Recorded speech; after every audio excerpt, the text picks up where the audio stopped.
Welcome to the high performance podcast hosted by doctor Paul B Mathew. നമ്മൾ പല വിഷയങ്ങളെക്കുറിച്ച് സംസാരിക്കാറുണ്ട്. എങ്ങനെ ഹൈ പെർഫോമർ ആയി മാറാൻ സാധിക്കും?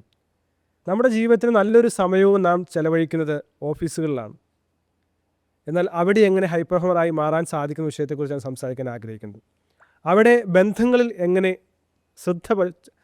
ശ്രദ്ധ ചെലുത്തണമെന്നും അതിലൂടെ എങ്ങനെ നമ്മുടെ കരിയറിലും പ്രൊഫഷനിലും ഡെവലപ്പ് ചെയ്യാൻ സാധിക്കുന്ന വിഷയത്തെക്കുറിച്ചാണ് ഇന്നത്തെ podcast.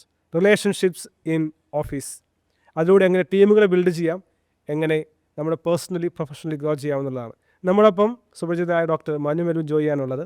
Welcome doctor Manu to this thank you. Cast. Yes, നമ്മുടെ റിലേഷൻഷിപ്സ് എന്ന് പറയുമ്പോൾ പ്രൈമറി റിലേഷൻഷിപ്സ് ഉണ്ട്. അത് വീട്, മക്കൾ, അമ്മ, അച്ഛൻ, സഹോദരങ്ങൾ. അതെ. പ്രൊഫഷണൽ റിലേഷൻഷിപ്പ് ഉണ്ട് എന്ന് പറഞ്ഞാൽ നമ്മുടെ ഓഫീസുകളിലുള്ള റിലേഷൻഷിപ്പ്. അതെ. പേഴ്സണൽ റിലേഷൻഷിപ്പ് അല്ലെങ്കിൽ പേഴ്സണൽ ഗ്രോത്ത് റിലേഷൻഷിപ്സ് നമ്മുടെ കോച്ച് മെൻറ്ററുമായിട്ടുള്ളത്. അതെ.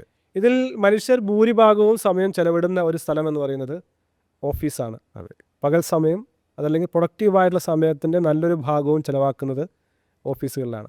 തീർച്ചയായും അതാണ് ആളുകളുടെ പ്രാഥമികമായിട്ടുള്ള ഒരു ഇൻകവും ഒപ്പം തന്നെ സന്തോഷവും കിട്ടുന്നത്. വർക്ക് ഈസ് വർഷിപ്പ് എന്നെല്ലാം പറയും. അതെ. അതെ. നമുക്ക് സന്തോഷമുള്ള ജോലി ചെയ്തില്ലെങ്കിൽ നമുക്ക് ഒരിക്കലും നല്ലൊരു പെർഫോമർ ആകാൻ സാധിക്കില്ല, സന്തോഷ ജീവിതം നേടുവാൻ സാധിക്കില്ല.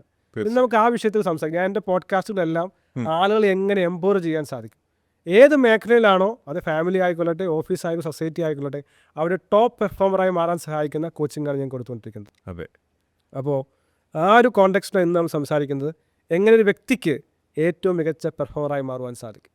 ഞാനൊരു എൻ്റെ ഒരു ക്ലയൻറ്റിൻ്റെ എക്സ്പീരിയൻസിൽ പറഞ്ഞുകൊണ്ട് ഞാൻ ആരംഭിക്കാൻ ആഗ്രഹിക്കുകയാണ്. വളരെ നല്ല പെർഫോമറായിട്ടുള്ള ഒരു വ്യക്തി, അദ്ദേഹം ആ ഓർഗനൈസേഷനിലെ ബെസ്റ്റ് പെർഫോമറായിരുന്നു. പല പ്രാവശ്യം അദ്ദേഹത്തിന് ഏറ്റവും നല്ല പെർഫോമർ എന്നുള്ള അവാർഡ് കിട്ടിയിട്ടുണ്ട്. പെർഫോമൻസ് അപ്രൈസിൽ കഴിയുമ്പോൾ അദ്ദേഹത്തിന് ഏറ്റവും ബെസ്റ്റ് എംപ്ലോയിയാണ്. ഓക്കെ. ചില സമയങ്ങളിൽ കമ്പനിയുടെ സിഇഒയും പ്രസിഡൻറ്റും എല്ലാം വന്ന് അദ്ദേഹത്തിന് സ്പെഷ്യൽ ബ്രേക്ക്ഫാസ്റ്റ് എല്ലാം കൊടുക്കുന്ന ഒരു സാഹചര്യം ഉണ്ടായിരുന്നു. ഒരു ദിവസം എന്ത് സംഭവിച്ചെന്നറിയാമോ?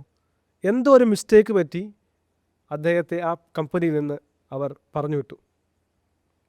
അപ്പോൾ അദ്ദേഹം എന്നോട് പറഞ്ഞ കാര്യം ഇതാണ്: I was the top performer in the organisation for long years. I was creating lots of impact, but I failed in building long lasting relationship with my colleagues. Okay.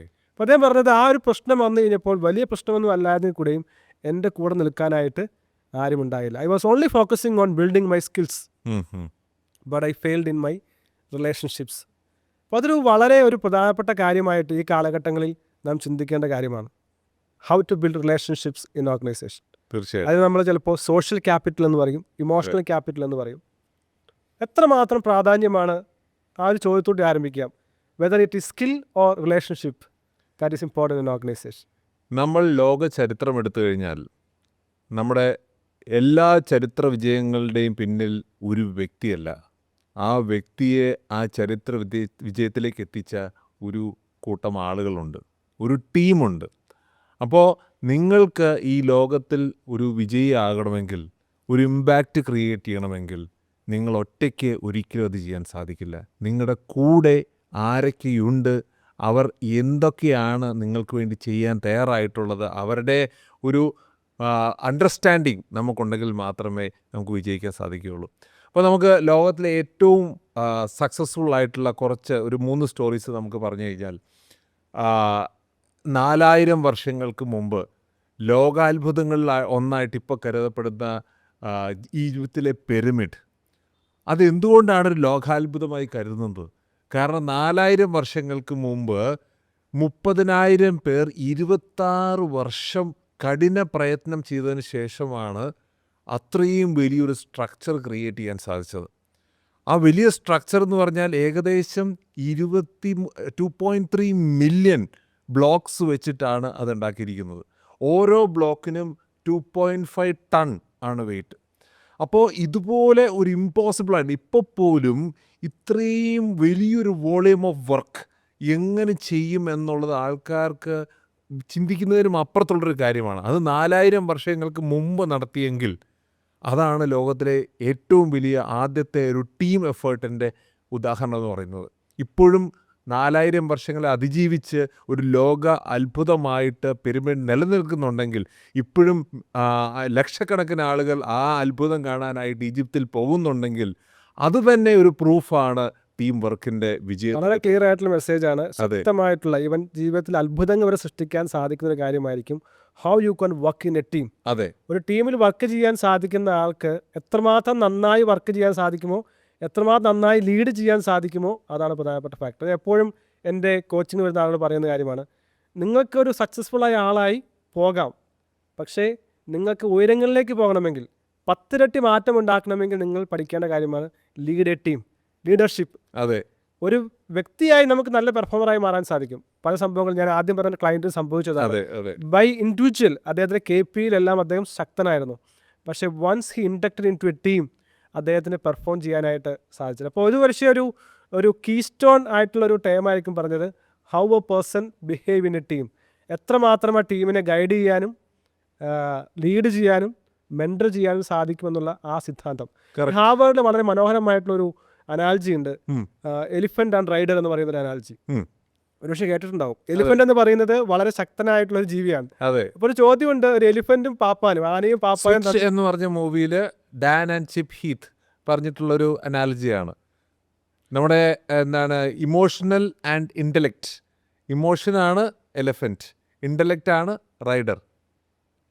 പറഞ്ഞോളൂ. അപ്പോൾ അതിനകത്ത് ആ. ശരിക്കും എലിഫന്റ് എന്ന് പറയുന്നത് ഇമോഷൻസ് ആണ്. അതെ, നമ്മൾ പലപ്പോഴും ഇന്റലക്റ്റ് ആയിട്ടാണ് പെരുമാറുന്നത്. അതെ, അപ്പോൾ പക്ഷേ ഒരു നോർമൽ പാർലർ എടുത്തു കഴിഞ്ഞാൽ ഒരു എലിഫന്റും പാപ്പാനും ഫൈറ്റ് ചെയ്താൽ അല്ലെങ്കിൽ യുദ്ധം ചെയ്താൽ തീർച്ചയായിട്ടും ഈ പാപ്പാൻ പരാജയപ്പെട്ടു പോകും. അതെ, അതെ, എലിഫന്റ് ആയിരിക്കും എപ്പോഴും ജയിക്കുന്നത്. അതെ, പക്ഷെ ഇത്രയും ശക്തനായിട്ടുള്ള വലിപ്പമുള്ള ശക്തിയുള്ള ഒരു ആനയെ ഒരു ചെറിയ പാപ്പാൻ ചെറിയ തോട്ടി കൊണ്ട് എങ്ങനെ മേയിക്കുന്നു എന്നുള്ള ചോദ്യമാണ് ഈ ഹാർവേർഡിൽ കേസ് സ്റ്റഡി അനാലജി ആയിട്ട് പഠിപ്പിക്കുമ്പോൾ. അതെ, അതെ, അതെ, അതെ. അപ്പോൾ അതിനകത്ത് പറയുന്നത് 3 കാര്യങ്ങൾ പറയുന്നുണ്ട്. ഒന്ന്, ഗോൾ, എന്താണ്, എവിടേക്കാണ് ഈ ആനയെ നയിക്കുന്നത്. അതെ, രണ്ടാമത്തെ കാര്യമാണ് വാട്ട് ഈസ് ദ പാത്ത്, അതെ, റൈറ്റ്, ഏത് വഴിയാണ് നയിക്കുന്നത്. അതെ, മൂന്നാമത്തെ കാര്യമാണ് വാട്ട് ഈസ് ദ മോട്ടിവേഷൻ. അതെ, ഈ 3 കാര്യങ്ങളും കൊടുക്കാൻ ഈ ആനയുടെ പാപ്പാന് കഴിയുമ്പോഴാണ് ആ ശക്തനായിട്ടുള്ള ആ ഒരു മൃഗത്തെ അതല്ലെങ്കിൽ ആ ഒരു പ്രസ്ഥാനത്തെ, ഒരു ടീമിനെ നയിക്കാൻ സാധിക്കുന്നത്. അപ്പോൾ ഇതിനകത്ത് മൊത്തം പറയുന്നത് എങ്ങനെയാണ്, how you are capable to manage emotions of people in the organisation. അതിന് ഈ പറഞ്ഞ ഈ ടീം മാനേജ്മെൻറ്റ് സ്കിൽസ് വളരെ പ്രധാനപ്പെട്ടതാണെന്ന് എനിക്ക് തോന്നിപ്പോവുകയാണ്. അതെ, 100%. പിന്നെ നമ്മൾ ഈ പറയുന്നത് പോലെ വളരെ വിജയിക്കുന്ന ആൾക്കാരെയോ സ്ഥാപനങ്ങളെയോ മാത്രമേ കാണുന്നുള്ളൂ. പക്ഷേ അവരുടെ പിന്നിൽ നിശബ്ദമായി അദൃശ്യരായി നിൽക്കുന്ന ആയിരക്കണക്കിന് ലക്ഷക്കണക്കിന് ആൾക്കാരെ നമ്മൾ കാണുന്നില്ല. ഉദാഹരണത്തിന് ഈ ലോകത്തിലെ അമേരിക്കയിലെ അല്ലെങ്കിൽ ഈ ലോക ചരിത്രത്തിലെ തന്നെ ഏറ്റവും വലിയ ഒരു മിഷനാണ് അപ്പോളോ 11. അതിനകത്ത് 1969 നീൽ ആംസ്ട്രോങ് ചന്ദ്രനിൽ കാലുകുത്തുന്നു. നമ്മുടെ മനസ്സിൽ അദ്ദേഹത്തിൻ്റെ പേരും അദ്ദേഹം പറഞ്ഞ ഒരു വാചകവുമാണുള്ളത്, a small step for a man, a giant leap for the mankind.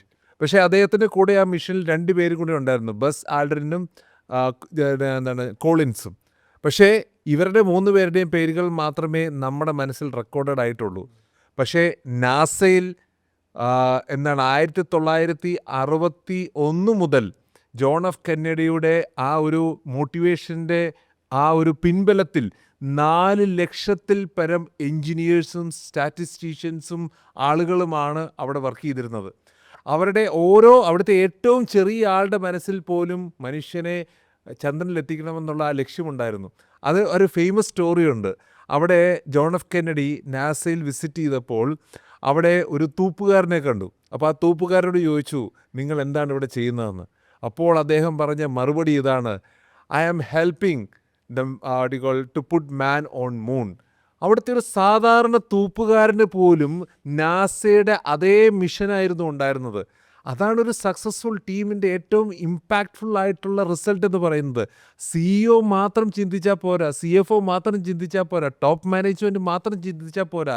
ഓരോ എംപ്ലോയിയുടെയും മനസ്സിൽ ഞങ്ങളുടെ ലക്ഷ്യത്തിലേക്കുള്ള യാത്ര, ആ ലക്ഷ്യത്തിലെത്താനുള്ള ആ ആഗ്രഹം, അതുണ്ടാവുമ്പോഴാണ് ഒരു വലിയ ഒരു ഓർഗനൈസേഷൻ രൂപം കൊള്ളുന്നത്. അതുമായി ബന്ധപ്പെട്ട് വളരെ സിമ്പിൾ ആയിട്ടുള്ളൊരു കഥയുണ്ട്. ഒരു സ്ഥലത്ത് കുറേ ആളുകൾ ജോലി ചെയ്തുകൊണ്ടിരിക്കുകയാണ്. കുറേ വന്ന് ചോദിച്ചു, നിങ്ങൾ എന്താണ് ചെയ്തുകൊണ്ടിരിക്കുന്നത്? അപ്പോൾ അദ്ദേഹം പറഞ്ഞു, ഞാൻ കണ്ടില്ലേ, ഇഷ്ടിക പറക്കി വയ്ക്കുന്നത് കണ്ടില്ലേ. അതെ. രണ്ടാമത്തെ ആൾ വന്നു, രണ്ടാമത്തെ ആളോട് ചോദിച്ചു, എന്താണ് ചെയ്തുകൊണ്ടിരിക്കുന്നത്? അദ്ദേഹം പറഞ്ഞു, ഞങ്ങൾ കെട്ടിടം പണിയുകയാണ്. മൂന്നാമത്തെ ആളോട് ചോദിച്ചു, നിങ്ങൾ എന്താണ് ചെയ്തുകൊണ്ടിരിക്കുന്നത്? അപ്പോൾ അദ്ദേഹം പറഞ്ഞു ഞങ്ങളൊരു പള്ളി പണിയുകയാണ്. 4-ാമത്തെ ആളോട് ചോദിച്ചു നിങ്ങൾ എന്താണ് ചെയ്യുന്നത്? അദ്ദേഹം പറഞ്ഞു ഞങ്ങൾ ദൈവത്തിന് വേണ്ടി ഒരു ആലയം പണിയുകയാണ്. ആ ഒരു മിഷനെക്കുറിച്ച് എത്രമാത്രം ക്ലാരിറ്റി ഉണ്ടോ അവിടെയാണ് വിജയിക്കുക. അതുതന്നെയാണ് ഈ ഗൂഗിളിൻ്റെ പ്രോജക്റ്റ് അരിസ്റ്റോട്ടിൽ അതിന് പറയുന്ന 2 കാര്യം, ഇമ്പാക്റ്റ് ആൻഡ് മീനിങ്. എത്രമാത്രം ഇമ്പാക്റ്റാണ് ഉണ്ടാക്കുന്നത്, എത്രമാത്രം മീനിങ് ആണ് എൻ്റെ ജോലിയിലൂടെ ഉണ്ടാക്കുന്നത്. ആ മീനിങ് തന്നെ ആ ടീമുകൾ കൊടുക്കാനായിട്ട് വളരെ മനോഹരമായിട്ടുള്ളൊരു റഗ്ബി ഗെയിമിൻ്റെ സിനിമയുണ്ട്. ടൈലർ എന്നാണ് അദ്ദേഹത്തിൻ്റെ ആ കോച്ചിൻ്റെ പേര്. ആ ടീം പല പ്രാവശ്യം പരാജയപ്പെട്ടുകൊണ്ടിരിക്കുകയാണ്. അത് ഡേവിഡ് ഗോലിയാത്തും ബന്ധപ്പെട്ട ടീമിലുള്ളൊരു സിനിമയാണ്. പല പ്രാവശ്യം പരാജയപ്പെട്ടുകൊണ്ടിരിക്കുകയാണ്. 6 വർഷം തുടർച്ചയായി ആ ടീം പരാജയപ്പെട്ടു. അപ്പോൾ ആളുകൾ പതുക്കെ പറയാൻ തുടങ്ങി ഈ കോച്ച് നല്ലയാളാണ്, പക്ഷേ ഈ ടീം വിജയിക്കുന്നില്ല, ഈ കോച്ചിനെ നമുക്ക് പറഞ്ഞു വിടാം. അപ്പം അദ്ദേഹം പതിയെ ഈ ജനലിൽ നിന്ന് കേൾക്കുകയാണ്, കമ്പനിയുടെ സ്കൂളിൻ്റെ ഓണർ സംസാരിക്കുന്നു, ഇദ്ദേഹത്തെ കൊണ്ട് ഒരു ഡെഡ് വെയിറ്റ് ആണ് ഇദ്ദേഹം, ഒരു ഗുണമില്ലാത്ത ഒരു മനുഷ്യൻ, പറഞ്ഞു വിടാമെന്ന് ചിന്തിക്കുന്നത്. അദ്ദേഹം അന്ന് വീട്ടിൽ പോയി ആലോചിക്കുന്ന കാര്യമുണ്ട്, കഴിഞ്ഞ 6 വർഷം ഞാൻ പരാജയപ്പെട്ടു, പക്ഷെ എങ്ങനെ വിജയിക്കാം. അന്ന് രാത്രി അദ്ദേഹം ആ ഫുട്ബോൾ ടീമിന് വേണ്ടി ഒരു ഗോൾ സെറ്റ് ചെയ്യുകയാണ്, ഒരു മിഷൻ സെറ്റ് ചെയ്യുകയാണ്, വിഷൻ സെറ്റ് ചെയ്യുകയാണ്. പിറ്റേ ദിവസം പോയി ആ കുട്ടികളോട് അദ്ദേഹം ആ തീം പഠിപ്പിക്കുകയും ആ വിഷനിലൂടെ ആ ഫുട്ബോൾ ടീം ആ രാജ്യത്തെ അറിയപ്പെടുന്നൊരു ടീമായി, റഗ്ബി ടീമായി മാറിയ വളരെ മനോഹരമായി ഇൻസ്പയറിംഗ് ആയിട്ടുള്ളൊരു സിനിമയാണത്. ഒരു വിഷൻ കൊടുത്തപ്പോൾ ആ ടീമിനെ എങ്ങനെ മാറ്റുവാൻ ഇത് വളരെ റെലവൻ്റ് ആയിട്ടൊരു കാര്യമാണ്. കാരണം നമുക്ക് പോസിറ്റീവ് ആയിട്ടുള്ള ഒരു സംഭവത്തിൽ നിന്നോ ഒരു ഇൻസിഡൻറ്റിൽ നിന്നോ ആയിരിക്കില്ല നമുക്ക് ഇത് ചെയ്യാനൊരു മോട്ടിവേഷൻ കിട്ടുക. അത് ഫേമസ് ആയിട്ടുള്ള ഇപ്പോൾ ഫോർഡ് വേഴ്സസ് ഫെറാറി എന്ന് പറഞ്ഞ ഒരു ഹോളിവുഡ് മൂവി കുറച്ച് വർഷങ്ങൾക്ക് മുമ്പ് ഇറങ്ങിയിരുന്നു. അപ്പോൾ ഫോർഡിൻ്റെ വൈസ് പ്രസിഡൻ്റ് ആയിരുന്ന ലീ ഇക്കോക്ക അദ്ദേഹം ഫെറാരിയുടെ ഓണറായ എൻസോ ഫെറാരിയെ കാണാൻ പോയി. അപ്പോൾ അവർ കുറച്ച് വാണിജ്യകരമായ കാര്യങ്ങൾ സംസാരിക്കാൻ വേണ്ടി പോയതാണ്. അപ്പോൾ ഫെറാരി അദ്ദേഹത്തെ അപമാനിച്ചു വിട്ടു. അപ്പോൾ ഫെറാരി 24 hours ഓഫ് ലേമാൻ എന്ന് പറഞ്ഞ ഒരു ഇൻ്റർനാഷണൽ കാർ കോമ്പറ്റീഷനിൽ സ്ഥിരമായിട്ട് അവരാണ് ജയിച്ചുകൊണ്ടിരുന്നത്. അപ്പോൾ ആ അഹങ്കാരത്തിൻ്റെ പേരിലാണ് അദ്ദേഹം അത് ചെയ്തത്. അപ്പോൾ ഇദ്ദേഹം അമേരിക്കയിൽ തിരിച്ചു വന്നിട്ട് അദ്ദേഹത്തിൻ്റെ ടീമിൻ്റെ അടുത്ത് പറഞ്ഞു, ഫെറാരിയെ ആ കോമ്പറ്റീഷനിൽ തോൽപ്പിക്കുന്ന ഒരു മെഷീൻ, ഒരു കാർ നമുക്കുണ്ടാക്കണം. അതിനുശേഷമാണ് അദ്ദേഹം ഓരോരോ കാര്യങ്ങൾക്കായി ആളുകളെ കണ്ടുപിടിക്കുകയും അദ്ദേഹം ഷെൽബി എന്ന് പറഞ്ഞ ഒരു കാർ ഓണറെ കണ്ടുപിടിക്കുകയും കെൻ മൈൽസ് എന്ന് പറഞ്ഞ ഒരു ഡ്രൈവറെ കണ്ടുപിടിക്കുകയും ഡിസൈനേഴ്സിനെ കണ്ടുപിടിക്കുകയും എൻജിനീയേഴ്സിനെ കണ്ടുപിടിക്കുകയും ചെയ്ത് അവർ അഹോരാത്രം ജോലി ചെയ്തിട്ടാണ് അവരുടെ ഒരു ഡ്രീം ആയിട്ടുള്ള ഒരു കാർ ഉണ്ടാക്കിയത്. അങ്ങനെ 1963 അദ്ദേഹത്തിന് അപമാനം സഹിക്കേണ്ടി വന്നത്. 1966 ലേമെൻസ് 24 hours ലേമെൻസ് കോമ്പറ്റീഷനിൽ 1, 2, 3 സ്ഥാനങ്ങളിൽ ഫോർഡിൻ്റെ കാറായിരുന്നു. അപ്പോൾ ആ മൂവിയിലെ ക്ലൈമാക്സ് രംഗം എന്ന് പറയുന്നത് ഈ കെൻ മൈൽസിൻ്റെ അടുത്ത് റിക്വസ്റ്റ് ചെയ്യുകയാണ്, ഈ 3 കാറുകളും ഒരു ഫോട്ടോ ഫിനിഷിൽ സഞ്ചരിക്കുന്ന രീതിയിൽ കെൻ മൈൽസ് കുറച്ച് സ്പീഡ് കുറച്ച് കൊടുത്താൽ 3 കാറിനും ഒരേ രീതിയിൽ പോകാം. അപ്പോൾ കെൻ മൈൽസ് എപ്പോഴും ഒരു അച്ചീവ്മെൻറ്റ് ഓറിയൻറ്റഡ് ആയിട്ടുള്ളൊരു മനുഷ്യനാണ്. അദ്ദേഹത്തിന് പുതിയ ലാപ്പ് റെക്കോർഡ്സ് നേടണമെന്നുള്ള ആഗ്രഹം. പക്ഷേ അവസാനം അദ്ദേഹം ഇരുന്ന് ചിന്തിച്ചപ്പോൾ അദ്ദേഹം തീരുമാനിച്ചു, ഒരു മഹത്തായ ഒരു റിവെഞ്ച് അതിന് പാർട്ടാവാനായിട്ട് എനിക്ക് സാധിക്കും. അതുകൊണ്ട് ആദ്യത്തെ 3 കാറുകളും ഒരേ സമയത്ത് ഫോട്ടോ ഫിനിഷിൽ ഫോർഡിൻ്റെ 3 കാറുകൾ 24 hours ലേമൻസിൻ്റെ ഫിനിഷിംഗ് ലൈനിലൂടെ കടന്നു പോകുന്നതാണ് അതിൻ്റെ ഒരു ഹൈലൈറ്റായിട്ട് പറയുന്നത്. അപ്പോൾ ഏതൊരു സാഹചര്യത്തിലും നമുക്കൊരു ഇൻസൾട്ട് കൊണ്ടായിരിക്കാം ഒരു വലിയ ടീം ബിൽഡ് ചെയ്യാനായിട്ടുള്ള മോട്ടിവേഷൻ നമുക്ക് ഉണ്ടാകുന്നത്. അപ്പോൾ ആ ഒരു ടീമിൻ്റെ ബലത്തിലാണ് ഈ ലോകത്ത് കണ്ടിട്ടുള്ള വലിയ കാർ കമ്പനികളും വലിയ രാജ്യങ്ങളും വലിയ ഓർഗനൈസേഷൻസും എല്ലാം ഉണ്ടായിട്ടുള്ളത്, വലിയ മിഷൻസും എല്ലാം ഉണ്ടായിട്ടുള്ളത് ടീമുകളുടെ ശക്തിയിലാണ്. ടാറ്റയുടെയും ഫോർഡിന്റെയും കഥ നമ്മൾ കേട്ടിട്ടുണ്ട്. ടാറ്റ ഒരിക്കലും അവഹേളിച്ചു വിട്ടെങ്കിലും പിന്നീട് ടാറ്റ അത് തന്നെ തിരിച്ചു വാങ്ങുന്ന മനോഹരമായ ഒരു സ്വീറ്റ് റിവെഞ്ച്. പ്രിയപ്പെട്ട വ്യൂവേഴ്സ്, നിങ്ങൾ ഇത് മനസ്സിലാക്കേണ്ട കാര്യമാണ്. ഡോക്ടർ മനു പറഞ്ഞ് അവസാനിപ്പിച്ചൊരു കാര്യം, പറഞ്ഞുകൊണ്ടിരിക്കുന്ന കാര്യം, പരാജയപ്പെട്ടു പോയ സമയത്ത് എങ്ങനെ പുതിയ പാഠങ്ങൾ കണ്ടെത്തിക്കൊണ്ട് മുന്നേറുവാൻ സാധിക്കുമെന്നുള്ള മനോഹരമായൊരു കാര്യമാണ് അദ്ദേഹം നമ്മെ ഓർമ്മിപ്പിച്ചത്. നിങ്ങളുടെ അഭിപ്രായങ്ങൾ തീർച്ചയായും കമൻറ്റ് ചെയ്യുക. ഈ കമൻറ്റുകളാണ് പുതിയ പോഡ്കാസ്റ്റുകൾ ഞങ്ങൾ ചെയ്യാനായിട്ട് ആഗ്രഹിക്കുന്നത്.